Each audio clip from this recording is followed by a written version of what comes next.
Magandang buhay mga bata! Dadalhin ko kayo sa nakaraan sa pamamagitan ng isang panaginip. Halina't tumungo tayo sa ating nakaraan. Pero bago yan, maaari nyo bang hulaan kung ano ang salitang ito? Tama! Ito ay sosyo-kultural.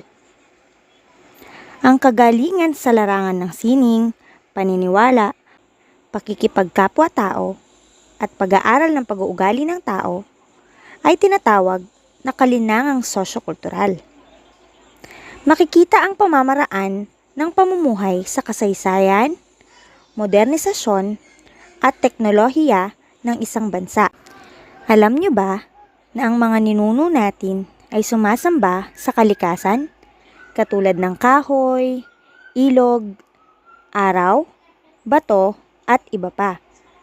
Dahil naniniwala sila na ang mga ito ay may kaluluwa, at ang paniniwalang ito ay tinatawag na animismo. Sa larangan naman ng paglilibing, pinapahalagahan ng ating mga ninuno ang kanilang mga patay. Bago ilibing ang mga bangkay, lilinisin nila ito at dadamitan. Papabaunan din nila ito ng mga iba't ibang kasangkapan tulad ng seramika at palamuti sa katawan. Matapos malibing at matuyo na ang mga bangkay, ito ay huhukayin. Isisilid ang kanilang mga buto sa mga sisidlan. Hindi rin umano magpapahuli ang mga taga-Visayas, lalo na sa kanilang mga baloryo sa katawan. Gusto nyo bang malaman ng mga ito? O sige, ipikit na ang inyong mga mata at pagbilang ko ng 3, saka mo ito imulat.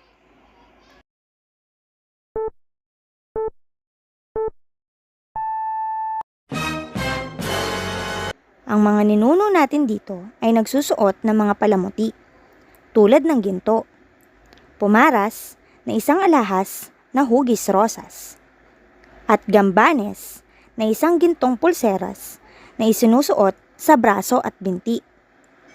Ginagamit din ang ginto bilang palamuti sa ngipin. Sa larangan naman ng paniniwala o relihiyon, ang mga ninuno natin ay nagsasagawa ng iba't ibang ritual at pagdiriwang, katulad ng paganito at pandot.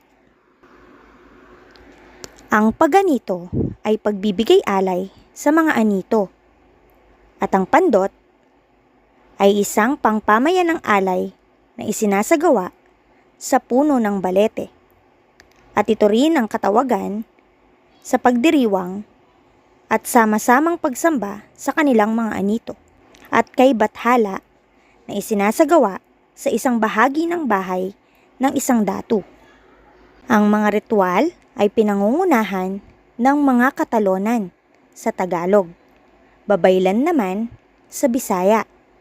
Sila ang katumbas ng mga pari sa ngayon. At ito ang kabuuan ng sosyo-kultural na bahagi ng pamumuhay ng ating mga ninuno. Maraming salamat sa pakikinig.